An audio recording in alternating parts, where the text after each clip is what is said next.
आज जानना चाहेंगे जैसे कि आदिल को भी लेके आए हैं कोर्ट में और आपने भी आपकी साइड की बातें की है जज से, क्या कहा है जज ने, प्लीज़ बताइए। अभी मैजिस्ट्रेट ने जुडिशल कस्टडी प्रोनाउंस की है। अब आदिल को जेल भेजा जाएगा और हो सकता है वो आने वाले 1-2 दिनों में बेल एप्लीकेशन फाइल करेगा सेशंस कोर्ट में। तो फिर हम लोग उस तरह से हम हमारी तैयारी करेंगे और अप्रोच करेगा तब हम उसको अपोज करेंगे और जो भी हमें लीगल कार्रवाई करनी है हम करेंगे। कौन से स्ट्रॉन्ग सेशंस थे जिनके थ्रू जज ने? देखिए सेशंस का तो वकील साहब ही बता पाएंगे आपको। देखिए सेक्शंस बहुत सीरियस ऑफेंसेस थे, सीरियस एलिगेशंस थे।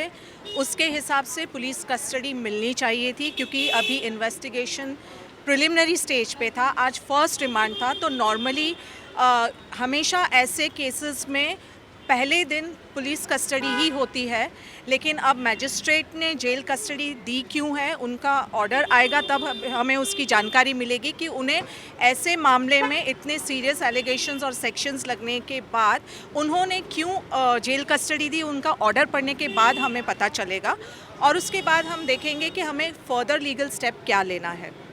आदिल के साइड से जो जो जज ने कहा है, लाइक उनके साइड से उनके वकील ने जो कहा है, उनमें से कितनी बातें सच थी और कितनी झूठ? देखिए ये तो अभी माननीय न्यायालय समझे कि क्या सच बोल रहा है क्या झूठ बोल रहा है। हमारा काम एक ही है कि जो अराकी के साथ अन्याय हुआ है उसको न्याय मिलना चाहिए। हालांकि कोर्ट ने जुडिशल कस्टडी में उसको ज़रूर भेज दिया है, लेकिन जुडिशल कस्टडी का मतलब ये नहीं होता कि अराकी आदिल अभी फ्री हो जाएगा। आदिल को अभी बेल के लिए जाना होगा सेशन कोर्ट, और सेशन कोर्ट में हम इस बेल का खंडन करेंगे, यानी हम इसके विपरीत विपक्ष में खड़े होकर इसका विरोध करेंगे कि इसको बेल नहीं मिलनी चाहिए किसी भी कीमत, क्योंकि ये एक लड़की से ताल्लुक़ नहीं रखता, ये कई लड़कियों का मसला है। यहाँ 377 जैसा सीरियस ग्रीवेंस केस लगाया गया है, बहुत सीरियस है ये केस।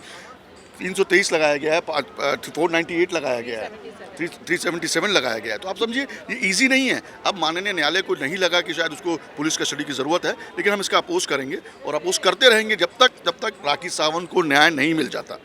आदिल के वकील ने भी उनके पक्ष में कुछ बातें कही थी, जैसे कि 6 डिजिट के जो पिन आते थे, 3 राखी को आते थे, 3 आदिल को आते थे, तो दोनों की मंजूरी थी, उनका कहना ये था। वो तो अभी ऐसे बात करेंगे, डिफेंस में यही सारी चीज़ कहेंगे और राखी को झूठा साबित करने की पूरी कोशिश करेंगे, बट उनके कहने से कुछ नहीं होता। इसीलिए हम चाह रहे थे कि पुलिस कस्टडी होती, इन्वेस्टिगेशन ठीक तरह से होता तो सारी बातें सामने आ जाती, पर खैर वो नहीं हो पाया, इन्वेस्टिगेशन नहीं हो पाया, तो ये सारे क्वेश्चन मार्क रह गए। उनको डिफेंस में कुछ भी कहने दो, लेकिन हमारे पास एविडेंसेस है, डॉक्यूमेंट्री प्रूफ्स है, सब कुछ है जिसके बेसिस पे हमें पता है कि हम किस लेवल तक जा पाएंगे और हमें न्याय मिलेगा। क्या क्या सबूत है आपने अंदर? हमारे पास बैंक के स्टेटमेंट्स है, आदिल ने किस तरह से राखी के साथ फाइनेंशियल फ्रॉड किया है, आदिल ने कैसे डराया धमकाया, आदिल ने कैसे वीडियोस बना के राखी को ब्लैकमेलिंग किया, आदिल ने किस तरह से मारा पीटा, और आदिल ने जो भी चीज़ें की और जो भी राखी के एलिगेशंस हैं वो सिर्फ बोल नहीं रही है मुँह ज़बानी, उसके पास सारे एविडेंसेस हैं। हमें आज मौका नहीं मिला वो एविडेंसेस दिखाने के लिए, या पुलिस को भी वो मौका नहीं दिया इन्वेस्टिगेशन करके सारी चीज़ सामने लाने के लिए।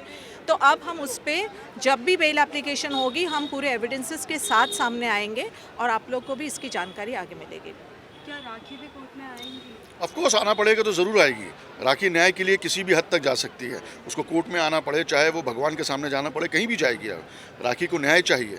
इतना बड़ा कदम राखी ने अगर अपना घर खराब किया है, अगर अपने पति को अरेस्ट करवाया है, तो ये खुद के लिए नहीं करवाया है, ये हिंदुस्तान की तमाम लड़कियों के लिए करवाया है। ये आदिल ने एक को नहीं कईयों को चीट किया है। ये एक मिसाल और ये एक एग्जाम्पल है जो राखी सेट करना चाहती है। ये आदमी बाहर निकल के दूसरी लड़की को चीट ना करे, ये एक एग्जाम्पल सेट करना चाहती है। तो डेफिनेटली ज़रूरत पड़ेगी तो राखी भी कोर्ट में आएगी। Thank you.